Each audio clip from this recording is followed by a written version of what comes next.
Allahu Akbar. Good morning, my name is Naureen Shah, and I'm the Senior Director of Campaigns at Amnesty International USA. Amnesty International is a global organization. We're a global movement of about 7 million supporters around the world. We operate in a lot of different countries, and we're a human rights organization that really looks at human rights issues affecting people all over. We have offices in 70 different countries. We have 14 regional offices. You may have heard of Amnesty International. We document human rights abuses. We report on them to the world. We advocate with governments all over the world and with the UN. And what we do is try to support people like you to claim your rights and to feel empowered to bring human rights change yourselves. And I think that that's what this panel is all about, is understanding what are the human rights issues that we're facing with Islamophobia and what can we do about them. So I want to first ask you what you've already been doing. How many of you here have ever shared something on Facebook about an anti-Muslim, an incident of harassment or discrimination? And how many of you have liked one? Or made a little smiley face thing or unhappy face thing on Facebook? A few people. Okay, and how many of you guys have signed a petition online about any issue? Okay, a lot of people have signed petitions. How many of you have ever made a phone call to an elected official? Okay, a few people have made phone calls. How many of you guys have ever emailed or written a letter to an elected official? Wow, okay, great. How many of you have ever gone and done a visit with your local congressional officials, staff, or a mayor, or something like that?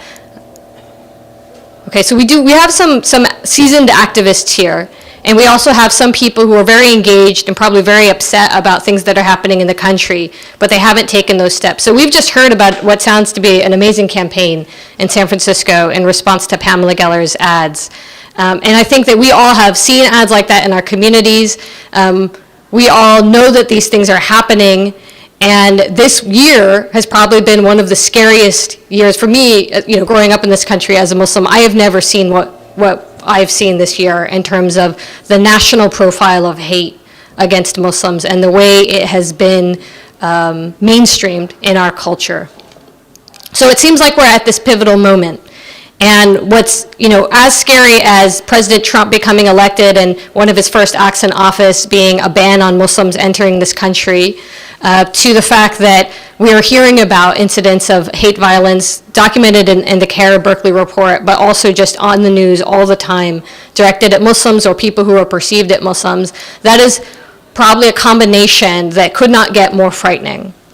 But what we've also seen at the same time, that we probably everyone in this room either has been or knows someone who's been harassed or discriminated against or even attacked because of their faith or their perceived identity. We also probably all in this room know somebody who's not Muslim who has taken action on behalf of Muslim civil rights. We all know somebody who's signed a petition or shared an article or liked one of the articles that we shared, or maybe even went to one of the Muslim ban protests, and they're not even Muslim. And we all have seen that LGBT groups, Jewish groups, human rights groups like Amnesty International, civil liberties groups like the ACLU, they're all at these protests too. They're all talking about these issues. And as somebody who's been working on these issues for a few years, I can tell you that wasn't always the case. It wasn't always the case that Muslim civil rights were seen as everybody's civil rights, that Muslims' human rights were a human rights issue. It wasn't always the case that people knew that this was happening in your communities. And it wasn't always the case that other people were willing to stand up and say, no, this is horrific. We're not going to let President Trump vilify this entire community. People didn't even necessarily know that it was happening. And sometimes our communities were invisible until they were visible only in a way to be vilified. So we are at this moment where we're both at once witnessing a tremendous surge in anti-Muslim hate and a tremendous surge in human rights activism in support of Muslim communities in this country. That's different than what we're seeing all over the world. I was just in the UK last week speaking to people about anti-Muslim hate in the UK. And I can tell you what activists were telling me there. It was that when Muslim rights are under attack in the UK, the people who show up are not necessarily the human rights community or the LGBT people or the Jewish community there. Muslim civil rights in that country are just a Muslim issue. And so we are actually in a much better position, a much higher position of power than you may even realize. So what can we do to harness this?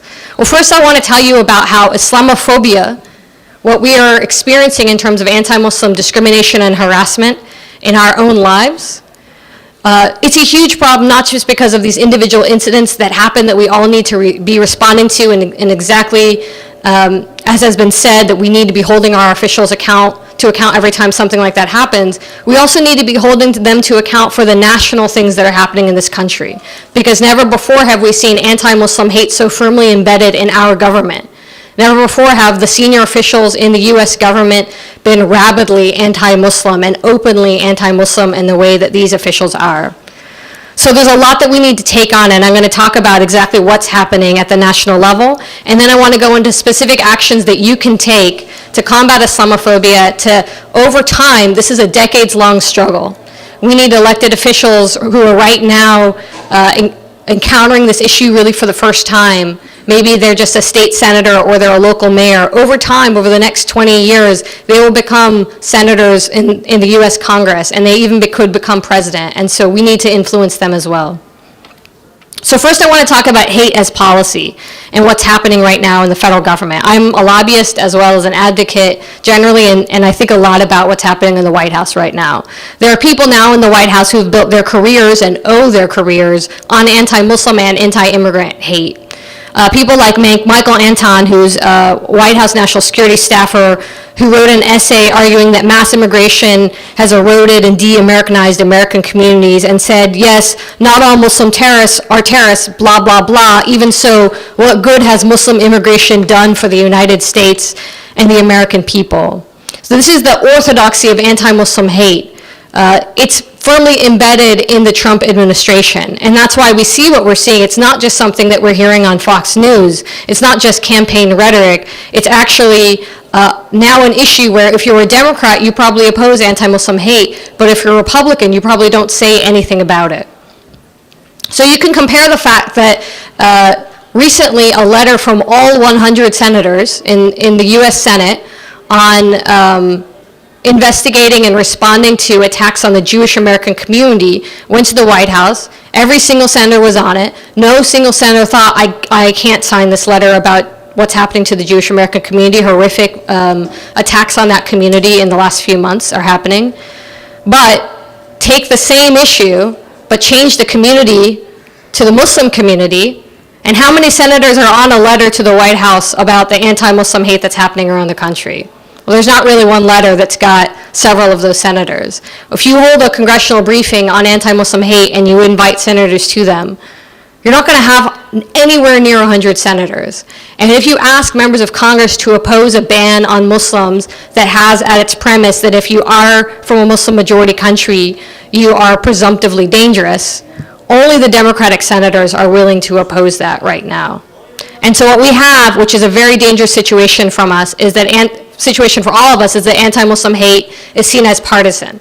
And the more time passes and the more that stays the same and our Republican members of Congress feel like they don't have to represent us, the more dangerous, more vulnerable we will be as, you will be as an American Muslim community.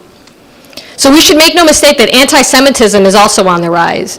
The rise in anti-Muslim hate is not just a rise in anti-Muslim hate. What's happening in this country is a rise in hate of everyone who's considered a foreigner, everyone who's considered an other. So it's no coincidence that while we see the anti-Jewish vandalisms and attacks on the Jewish community, we're also seeing the rise in attacks on the Muslim community. And it's no coincidence that the ban on Muslims coming into this country is also a ban on all refugees coming into this country. Some of those refugees are Muslim. Some of them come from the Congo. Some of them come from China. They're all refugees. But all of us are in this situation. We are all being treated as a foreigner who is inherently dangerous. Anti-Muslim hate is manifesting in itself in lots of different kinds of policies. And if we don't tackle those issues as well, we're going to leave ourselves vulnerable. So at a time when we're witnessing the world's largest refugee crisis since World War II, 61 million people 61 million people are displaced from their homes. Hundreds of thousands of people are desperate. And this ban on refugees in this country, for them, is a death sentence. We see this country turning its back on those people. That fight to say, well, if you're a Syrian refugee child, if you were just a person whose family perished in a chemical attack, you ought to be able to come here and get safety. That's our fight as well. Because the reason why this country is turning its back on refugees is the same reason why Muslims are vulnerable to civil rights violations and to violence. It's because we're all being treated as a dangerous other. And if we want to make sure that this country changes, we have to be holding our elected officials to account for all of it. And it's kind of like racism. You know, there's the racism that a person says to your face, I hate you because you're race. That doesn't happen that often.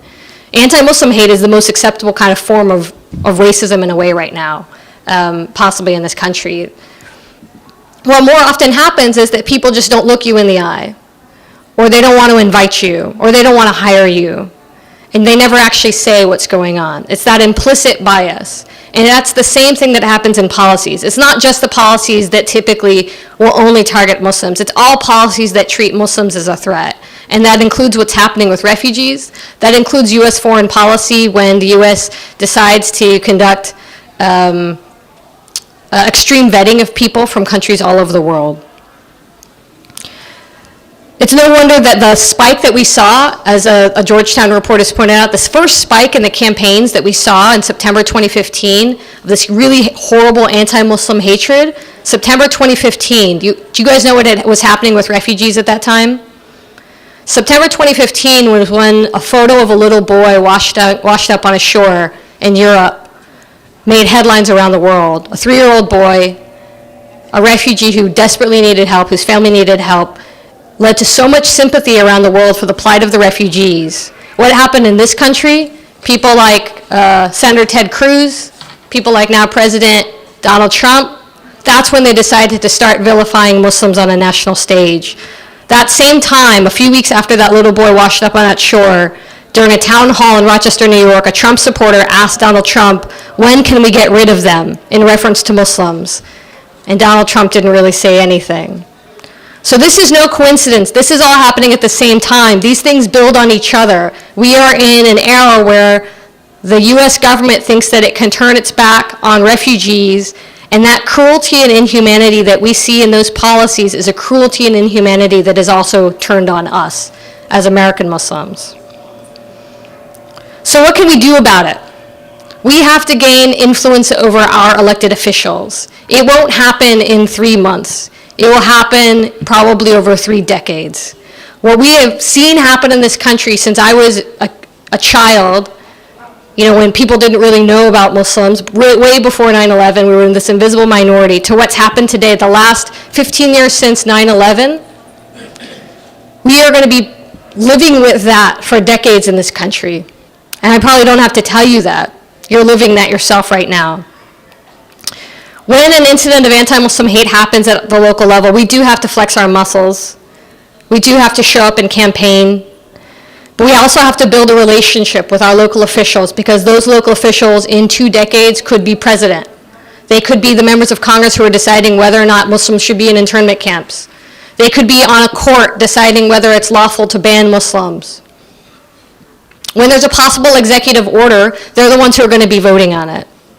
So we're not going to always be able to do what we just did on the Muslim ban, which is thousands of protests around the country, at airports, getting great media coverage. We have to start small. So we start that, and I want to lay out these 4 things to you as things that we are all going to have to do more of. We build the partnerships in our communities because we have a tremendous amount of goodwill right now. Because the Muslim community is so vilified, it is also a community that is now being looked at by traditional champions of social justice and human rights as a community that must be supported. So build on that goodwill. When something happens to your mosque, or when there's a national policy that impacts Muslims, you're not alone. You have lots of other communities to count on and to say, you better come out and support us. So when something happens to that community that you're in, or something happens to someone else's community, we all come out together. We're all in solidarity. The second thing is you can work with your local media, and I'll get into how. The third is the local officials, and we've already heard a little bit about doing those kinds of meetings. And the fourth is national officials. I talk to members of Congress and congressional staff all the time who don't actually hate Muslims, including Republicans. They don't hate Muslims. They don't want to turn their backs on refugees. They know how the Trump administration's policy, how screwed up it is, to be frank. But when something happens, they don't get phone calls from people like you. They get phone calls from people who hate Muslims, who've never met a Muslim, and who despise Muslims. They only get phone calls telling them to support the worst kinds of things. They don't get meetings in their districts when they go home about this issue of the Muslim ban or of Islamophobia. Most of the time they're getting meetings about healthcare. That's great, that's really important, but we have to show up. So what do you do first? You can, if something happens in your community and you want to show that it's not just your community that's upset about it, it's lots of different communities, you can organize what we call a statement of solidarity. So it would be a statement that says, in our town something happened, a billboard went up about Muslims, and we are really upset about it. And it's not just your local mosque that's upset, it's your local Methodist church and your local Rotary Club. You go out to these different people, you have to make phone calls, you have to cold call these other organizations and say, will you support us? Will you sign this statement of solidarity? So what do you do once you have the statement of solidarity? You make a big deal out of it. You choose a date to go public with the statement of solidarity. You send it to newspapers and to the local radio station, television stations, and say, this thing happened in our community and we're all standing up to oppose it. We're going to stand up to oppose it on this day. We're going to send this letter to the mayor and demand that he meet with us as a coalition of people who are upset that this is happening in our community. You send that letter to your mayor, and in that letter you ask for a meeting with your contact information. You offer to meet any time that would be convenient for them. You send that same letter that you send to the mayor to your state legislators, right? These are people who barely get any meetings. You talk to anybody who works on state level lobbying, they'll say it's easy because no one ever cares about their state senator or their state representative. Influencing these people is much easier than influencing Donald Trump. So instead of signing a petition to Donald Trump, sign a letter to your local state legislator, and that person will actually have to pay more attention to you, and that person 2 decades from now could be the president. So what else can you do? After something happens in your community or when you're upset about something happening at a national level, you can ask your elected officials to act. You can call on your mayor or your chief of police to do something. You can say, every time there's an incident of anti-Muslim hate in our schools, when there's bullying, we want you to make a public statement condemning that and saying that you will investigate it. So sometimes public officials, they don't want to condemn something, they don't know all the facts, we're not sure what happened, the police are still investigating it. What you can always say is, I want a full investigation, and I want the results of that investigation to be made public. Everyone should know what really happened here. So you can send a letter to your mayor or your local police chief. You can also flood the mayor or the local police with phone calls. So something happens in your community, a child is bullied at school and even beaten up, and you want the police to do something about it, but they're not doing anything. At your mosque, you could organize a call-in. You know, maybe after some prayer service, you can get everybody to stand around, you've all got the phone number, and you all start to call at the same time. This is something we at Amnesty International do all of the time. We just did it for a woman who had a brain tumor, who really needed a surgery, who was in immigration detention, meaning she wasn't actually charged with a crime other than being an immigrant who was trying to be in this country. And we had thousands of people around the country flood the immigration authorities with phone calls on one day. And they eventually had to shut down their phone line. And then they did release her to be able to get a surgery. So this is a kind of common tactic that people use. You don't need 1,000 phone calls when it's your local official. You need 20 phone calls. If you know 20 people, that can work. So what do you do when you make a phone call like this? You introduce yourself, you say, I'm troubled by what's happening, you describe what's happening, and then you say, I need you to speak out. You're my elected official, I'm holding you to account. You are responsible for what happens in this community, and you must do something about it. And you say, I'm happy to follow up with you, I'm happy to get you more information. You leave your contact information with them. So another thing that you can do, I mean, this is all very scary stuff, honestly. Like, we're not people who think, oh, well, I can be politically active and there will be no cost to me. I know lots of people are worried about surveillance. I know lots of people are worried that if they speak out, they become a target for the police. So I'm not saying that it's easy at all. I know my own family, you know, they worry about me doing this kind of stuff and me becoming a target. But one of the things that we can do that maybe feels more protected, but is still really public, is actually talking to the press. When something happens in your community and you want to tell someone about it, but you don't want yourself to be identified, you can talk to reporters. You can call a newsroom and say, I have information. I can't give you my name, but I have the information. I'm happy to talk to you on background, off the record, anonymously. Just say, I don't want my name used, but this thing happened, and I want you to know that this thing is happening. You know, my child's teacher called them this, and they've been calling all the kids in our school who look like this name, and I want people to know about it. I can't tell you who I am, but this is what I want you to know. That's one thing that you can do with reporters if something happens to you. What if you do feel like you can go ahead and speak out publicly with your name? Well, when there's an article in your local newspaper about something terrible that happens, you can write a letter to the editor saying that you're calling on your local officials to do X, Y, and Z thing. So all of these methods of activism, what do? They change the way people think about this issue. I can also tell you that as a Muslim American person who is very politically active, that one thing that people have told me when they're being candid with me is, we didn't know Muslims could be like you. We didn't know Muslims look like you. Some people don't even really believe that I come from an American Muslim community. And it's because there's not enough people out there representing ourselves. There's not enough people on TV who are actually Muslim talking about Muslims. So it's very hard to dedicate your life to political activism, and that's not what you have to do. But you can speak out. You don't have to be on TV to do it. You can speak out on Facebook, and instead of it just being an article that you're linking and showing your friends, you're posting that article to your local state. You're finding out who your local state legislator is and posting that article to them. Or you're tweeting at your local legislator, or you're tweeting at your mayor. And it's these small steps of activism that are going to change things. And I'm not kidding when I say I think it's going to take 3 decades. But this community is a minority community. That doesn't mean it has to have no power. We have to have more power because we are in a very, very scary situation. So some of that power will come from working in coalition with people who care about what's happening in this community, in these communities. But some of that power has got to come from people like the people who are in this room, the people who are already taking action. You just got to keep going with it. Know that a lot of people around the world are thinking about you, that there is solidarity with people all over the world who have struggled, who have been abused and vilified because of their identity. Now it is happening to people in this country, and there will be a worldwide movement of support for you.